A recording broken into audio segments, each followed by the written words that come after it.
What's going on, everybody? It's Physical Transcendence back here again. It's been a long time, but I wanted to do this video today because I wanted to start coming back to YouTube but doing more discussion, idea topics with things regarding fitness, because as I'm watching over the I can't say because of the algorithm, over the events starting in March 2020, there's been a lot of talk around these topics, especially with the health of our nation and whatnot. And something recently piqued my interest, and it was Cosmopolitan. There was a recent cover, a news outlet for you guys that aren't aware, and it was a picture of a larger woman stating that this is healthy. So I have an issue with it for a couple reasons. I understand why it's necessary in some, but I have an issue with it for others, and I want to use this video to break that down, because I want you guys to understand how to think about these things when it comes to your health and your fitness, because I want you guys to come to this channel to make sure that you're making the right decisions and you're thinking about things the right way, thinking about things in a way that's going to lead to you making good decisions in your life. My position is this: if you take a seatbelt, for example, can people survive car crashes without wearing seatbelts? Yeah. Can overweight people in a few instances still be considered healthy? Yeah. Can you be overweight and still live a long time and have a high quality of life? Not in most cases, but is it possible? Yeah. But is it also true that if you put on a seatbelt, there's a higher likelihood that you will survive a car crash? Yes.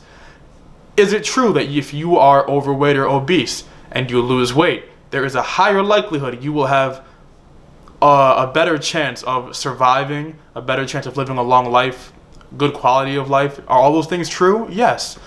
So here's my position on everything. My position is that with these media messages, they carry a responsibility to sending the right message to people, especially within health. And if you look at obesity rates and overweight and things like that, and diseases that are preventable diseases, all those numbers have been statistically going up. So media messages that, go against that, I'm not really a big fan of. However, I know there's people out there that it could be people that are overweight because of a genetic issue that they really can't do anything about. Or it could be people that are overweight because of like an eating disorder, you know what I mean? And same goes the opposite direction for like anorexia. I understand those things exist, and I'm very empathetic about those things.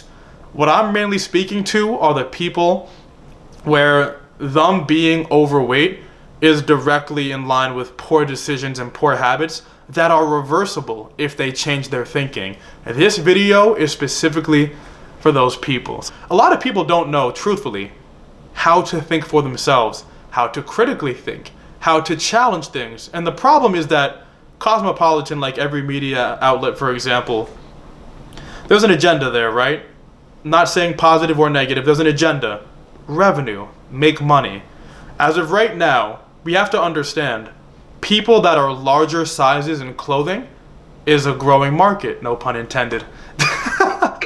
People that, I really didn't even mean to set it up like that, but people that are larger or becoming larger are a growing market. So with that being said, if there's more of these people to sell to, companies realize, hey, this is a demographic, and we need to let them know that, like, because it's a big issue for bigger people that cannot find things in their sizes and whatnot. So a company coming out and making a proclamation that, hey, we have sizes for you, and we think the way you look is just fine. Come over here and buy our stuff. With that being said, that's not a crazy thing to think, and companies, outwardly do stuff like this. They appeal to demographics in order to sell to them. And the thing about Cosmopolitan that's funny is that, historically, they've had an issue where they publicly came out and admitted to lying to women to sell products.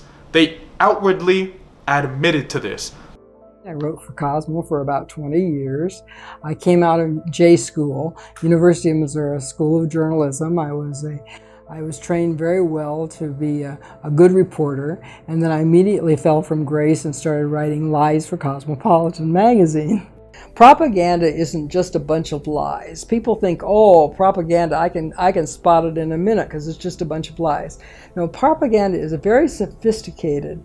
It's half-truth, selected truth, and truth out of context. Does that inherently mean they're doing this right now? No. Why I'm telling you guys this is because, for the sake of critical thinking, understand that this is a common function within businesses, within media agendas. This is common. So question their agendas when they're giving you information. At the very least, question it for your own good, because you want to make sure only the best ideas that are going to help you in your life are going to be entering your head. And I'm going to try to find the information on this, and if I do, I'll show a screenshot here in the video. I'm pretty sure that Instagram, I think Pinterest might have done it at one point too, where they were actually blocking content from people that like had shredded abs, looked amazing, etc., because they claimed it was a form of advertising coming from a place of, like, you know, just pushing products down people's throat with unrealistic body standards, etc.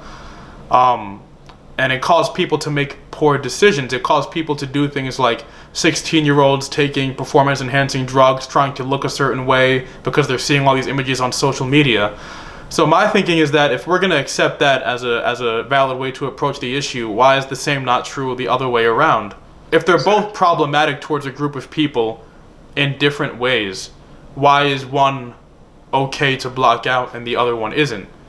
I would simply pose that question. I'm not saying either one is right or wrong. I would just simply say it's worth posing that question because it does seem a little unbalanced at first glance when you think about it.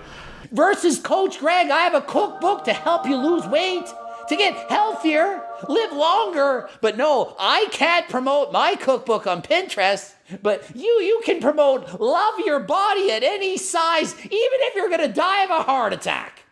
Even if you think about pharmaceutical companies make a lot of money off of unhealthy people. I think a lot of people are like coming to realize that off of the recent events of the world. A lot of people feel that way. So, and you think about how the healthcare system is, it's a for-profit system. So the healthcare system is actually incentivized to make sure that there are more unhealthy people, so they can make money off these people. You can't make money off of a widely healthy population in a society. Your for-profit business will suffer. And if you think about other healthcare systems in other countries, where they could have free healthcare, for example, they ban so many ingredients in those countries that are not banned here in America. And those ingredients that are not banned here in America are aiding to a lot of the issues that are making people overweight. So it's like when you kind of follow the money trail and look at how everything ties in together, you start to realize there's something else going on here.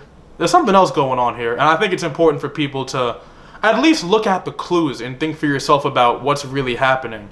But I think this is pretty much an overall scope on why I think the way that I do about this issue, just to make sure I finalize my stance on it. My stance is that, look, I think there should be a more of an effort made to guide people towards decisions that are generally better for their lives. The probability on a general level is that the decision will help their lives. Are there specific instances where people with eating disorders and people with genetic issues should be made to feel like it's okay to be in their body? Absolutely. You know what I mean? For people like that, where you can't do anything about it and just the cards you were dealt were just unfavorable, that's completely different. You know what I mean? That's like making fun of someone with a birthmark on their face, for example, like something that someone cannot do anything about. You know what I mean? Versus if someone is in full control of it, right? So specifically for these people, and these people are telling other people, I'm in full control of what I'm doing and I look this way, you should be doing it too. That sentiment right there is not increasing the probability or likelihood that they will live a long life. They will live a high quality life from the standpoint of not dealing with physical ailments like joint problems, health issues internally. It's not increasing the probability that that will happen. Can it still happen in some cases? Yeah. But are they increasing the likelihood? No. You know what I mean? So that's from my stance, that's where my issue lies with it.